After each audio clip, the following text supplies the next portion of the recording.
వాళ్ళల్లో మధ్యాహ్న భోజనం ముఖ్యమైనది, చదువు మధ్యాహ్నం అయిపోయింది. చదువు ఎవడికి అక్కల్లా.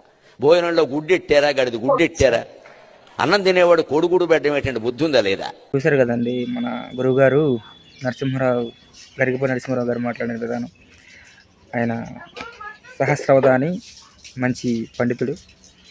ఆయన ప్రవచనాలు విని కొన్ని ప్రవచనాలు విని అయితే ఎలా అద్భుతంగా, ఎంత అద్భుతంగా ఎలా మాట్లాడుతారు.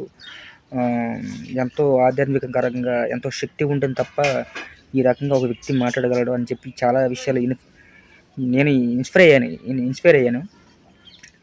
కానీ ఇన్ని సందర్భాల్లో ఎప్పుడు కూడా గురువు గారిని నేను ఎప్పుడు కూడా తప్పు పట్టలేదు, తప్పు పట్టను కూడా.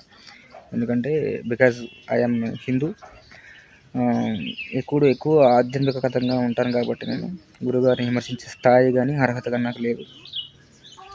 నాన్ వెజ్ అనే వ్యక్తి గురువుగారి నుంచి ఒకనొకప్పుడు, అంటే ఈ మధ్య కాలంలోనే అసభ్యకరంగా మాట్లాడినప్పుడు నాన్ వెజ్ అనే వ్యక్తిని అన్సబ్స్క్రైబ్ చేసి ఛానల్ కూడా రిపోర్ట్ కొట్టేసి, అంత అభిమానిస్తాను గరికపాటి నరసింహారావు గారిని.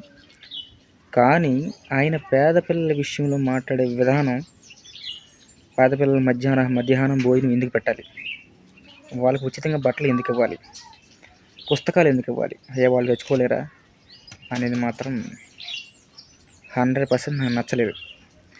అందువల్ల ఈ వీడియో చేశాను. గురువుగారు, మీ ప్రవచనాలు జనాలకి ఇబ్బందికరంగా ఉండకుండా ఉండాలి, అప్పుడే మీకు గౌరవం, మీకు మర్యాద. ఇలాంటి ఇబ్బందికర వాక్యాలు ఎక్కువ పేద ప్రజలే వస్తారు గవర్నమెంట్ స్కూల్కి.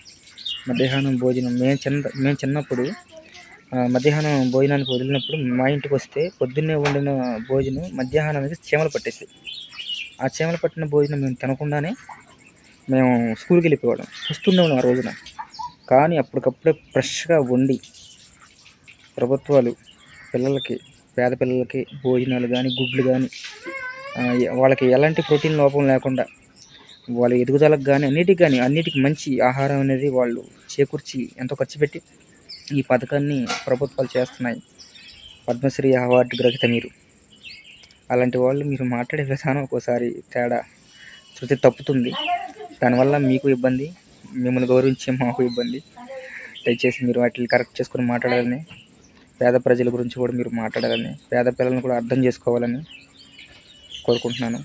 ఏదైనా తప్పుగా మాట్లాడితే క్షమించండి. జై హింద్.